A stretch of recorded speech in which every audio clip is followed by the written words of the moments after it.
Gulf breaking ന്യൂസിലേക്ക് സ്വാഗതം. പ്രവാസ ലോകത്തെ വിവിധ വാർത്തകൾക്കായി ഈ ചാനൽ സബ്സ്ക്രൈബ് ചെയ്യൂ.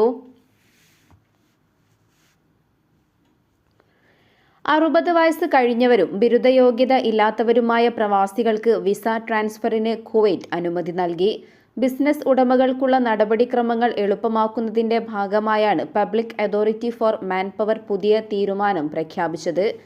ഇതുപ്രകാരം സെക്കൻഡറി സ്കൂൾ സർട്ടിഫിക്കറ്റോ അതിൽ കുറവോ വിദ്യാഭ്യാസ യോഗ്യതയുള്ളവരും 60 വയസ്സോ അതിൽ കൂടുതലോ പ്രായമുള്ളവരുമായ പ്രവാസികൾക്ക് അവരുടെ റെസിഡൻസി സ്റ്റാറ്റസ് കുടുംബ ആശ്രിത സ്പോൺസർഷിപ്പിൽ നിന്നും സ്വകാര്യ മേഖലയിലെ റെസിഡൻസിയിലേക്ക് മാറ്റാൻ അനുമതി ലഭിക്കും.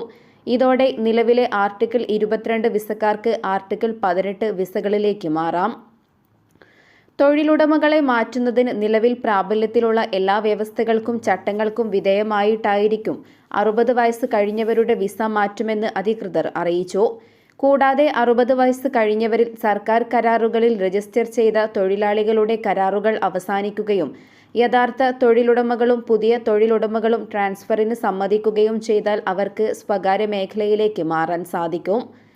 പതിറ്റാണ്ടുകളായി കുവൈറ്റിൽ ജോലി ചെയ്ത ശേഷം 60 വയസ്സ് കഴിഞ്ഞതിനാൽ തൊഴിൽ വിസ നിഷേധിക്കപ്പെടുകയും ആശ്രിത വിസകളിലേക്ക് മാറേണ്ടി വരികയും ചെയ്ത പ്രവാസികൾക്ക് ഈ തീരുമാനം ഏറെ ആശ്വാസകരമാണ്.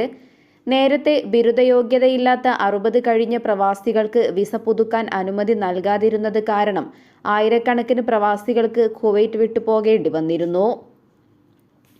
അതേസമയം 2024 ഏറ്റവും പുതിയ തൊഴിൽ സേന സ്ഥിതിവിവര കണക്കുകൾ സൂചിപ്പിക്കുന്നത് വിവിധ വിദ്യാഭ്യാസ തലങ്ങളിലായി 31,391 തൊഴിൽ അന്വേഷകർ ദേശീയ തൊഴിൽ മേഖലയിൽ രജിസ്റ്റർ ചെയ്തിട്ടുണ്ടെന്നാണ്. ഇവരിൽ 27 പേർ PhD നേടിയവരും 629 പേർ മാസ്റ്റേഴ്സ് ബിരുദമുള്ളവരും 17,927 പേർ ബാച്ചിലേഴ്സ് ബിരുദമുള്ളവരും 6,805 പേർ ഡിപ്ലോമ നേടിയവരും ആണ്. ഇന്റർമീഡിയറ്റ് ലെവൽ യോഗ്യതയുള്ള 823 തൊഴിൽ അന്വേഷകരും 83 പേർ വൊക്കേഷണൽ പാരലൽ വിദ്യാഭ്യാസമുള്ളവരും 408 പേർ ഇന്റർമീഡിയറ്റിന് താഴെയായി തരം തിരിച്ചിരിക്കുന്നവരും പ്രത്യേക പരിശീലനമോ പ്രവൃത്തി പരിചയമോ ഉള്ളവരും ഇതിൽ ഉൾപ്പെടുന്നു. എല്ലാ ഉംറ തീർത്ഥാടകരും സൗദിയിലേക്ക് പുറപ്പെടുന്നതിന് കുറഞ്ഞത് 10 ദിവസം മുമ്പെങ്കിലും മെനിഞ്ചൈറ്റിസ് വാക്സിൻ സ്വീകരിക്കണമെന്ന് സൗദി ആരോഗ്യ മന്ത്രാലയം നിർബന്ധമാക്കി. ഉംറയ്ക്കായി സൗദി അറേബ്യയിലേക്ക് വരുന്നവർക്കുള്ള ഏറ്റവും പുതിയ ആരോഗ്യ മാർഗനിർദ്ദേശങ്ങളുടെ ഭാഗമായാണ് ഈ നിർദ്ദേശം. ഫെബ്രുവരി 10 മുതൽ ഈ നിയമം പ്രാബല്യത്തിൽ വരുമെന്നും അധികൃതർ അറിയിച്ചു. ഫെബ്രുവരി 10 മുതൽ വാക്സിൻ എടുക്കാതെ വരുന്നവർക്ക് സൗദിയിൽ പ്രവേശനം അനുവദിക്കില്ല. നിലവിൽ സൗദിയിലുള്ളവർക്കും വ്യവസ്ഥ ബാധകമാണ്. സൗദി അറേബ്യയുടെ ആരോഗ്യ ചട്ടങ്ങൾ പാലിക്കുന്നുണ്ടെന്ന് ഉറപ്പാക്കാൻ എല്ലാ ഉംറ തീർത്ഥാടകരും മെനിങ്കോകോക്കൽ ACYWX വാക്സിൻ അല്ലെങ്കിൽ മെനിങ്കോകോക്കൽ ക്വാഡ്രിവാലന്റ് പോളിസാക്കറൈഡ് വാക്സിൻ സ്വീകരിച്ചിരിക്കണം. സൗദി അറേബ്യയിൽ എത്തുന്നതിന് കുറഞ്ഞത് 10 ദിവസം മുമ്പെങ്കിലും വാക്സിൻ എടുത്തിരിക്കണം. എല്ലാ രാജ്യങ്ങളിൽ നിന്നുമുള്ള 1 വയസ്സും അതിൽ കൂടുതലുമുള്ള എല്ലാ യാത്രക്കാർക്കും ഈ നിബന്ധന ബാധകമാണെന്നും അധികൃതർ വ്യക്തമാക്കി. തീർത്ഥാടകൻ വരുന്ന രാജ്യത്തെ ഔദ്യോഗിക ആരോഗ്യ കേന്ദ്രത്തിൽ നിന്നായിരിക്കണം വാക്സിൻ സ്വീകരിക്കേണ്ടത്. യാത്രക്കാരൻ്റെ വാക്സിനേഷൻ സർട്ടിഫിക്കറ്റിൽ പേര്, തരം, നൽകിയ തീയതി എന്നിവ വ്യക്തമായി രേഖപ്പെടുത്തിയിരിക്കണമെന്ന നിർദ്ദേശവുമുണ്ട്. മെനിഞ്ചൈറ്റിസ് വാക്സിൻ സർട്ടിഫിക്കറ്റിന് 3 വർഷത്തെ കാലാവധി ഉണ്ടായിരിക്കുമെന്നും അധികൃതർ അറിയിച്ചു. ലോകാരോഗ്യ സംഘടന പറയുന്നത് പ്രകാരം തലച്ചോറിനും സുഷുമ്നാ നാഡിക്കും ചുറ്റുമുള്ള ടിഷ്യൂകളുടെ വീക്കമാണ് മെനിഞ്ചൈറ്റിസ്. സാധാരണയായി അണുബാധ മൂലമാണ് ഇത് സംഭവിക്കുന്നത്. ഇത് ചിലപ്പോൾ മാരകമായേക്കാം. രോഗികൾക്ക് അടിയന്തര വൈദ്യസഹായവും ആവശ്യമായി വരും. ബാക്ടീരിയ, വൈറസുകൾ, ഫംഗസ് എന്നിവയാൽ ഈ രോഗമുണ്ടാകാം. ഇതിൽ ബാക്ടീരിയ മെനിഞ്ചൈറ്റിസ് ഇതിൻ്റെ ഏറ്റവും കഠിനമായ രൂപമാണ്. മെനിഞ്ചൈറ്റിസ് പ്രധാനമായും രോഗബാധിതനായ വ്യക്തിയുടെ ശ്വാസത്തിലൂടെയാണ് പകരുന്നത്. കഴുത്തിലെ തടിപ്പ്, പനി, അസ്വസ്ഥമായ മാനസികാവസ്ഥ, തലവേദന, ഓക്കാനം, ഛർദി തുടങ്ങിയവയാണ് മെനിഞ്ചൈറ്റിസിൻ്റെ ലക്ഷണങ്ങൾ. ചിലപ്പോൾ രോഗം മരണകാരണം വരെ ആയേക്കാം. വാക്സിൻ രോഗം പകരുന്നത് വലിയ അളവിൽ പ്രതിരോധിക്കാൻ പര്യാപ്തമാണെന്നാണ് അധികൃതരുടെ കണക്കുകൂട്ടൽ.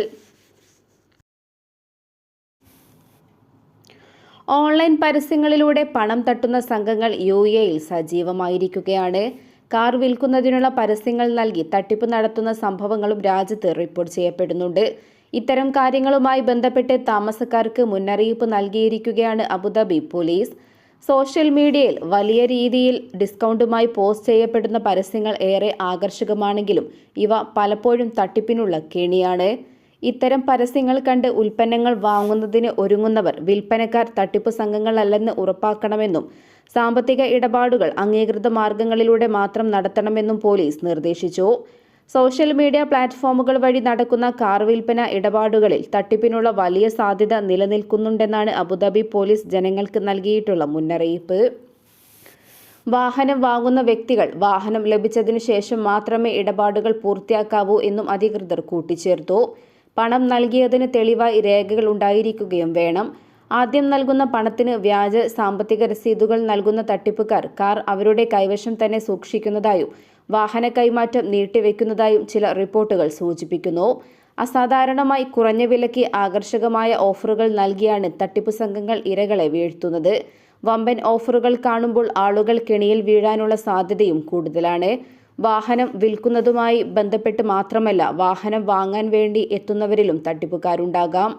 പണം പൂർണ്ണമായി ലഭിക്കുന്ന സമയത്ത് വാഹനം കൈമാറുന്നതാണ് ഇത്തരം തട്ടിപ്പുകളിൽ നിന്നും രക്ഷ നേടാനുള്ള മാർഗം.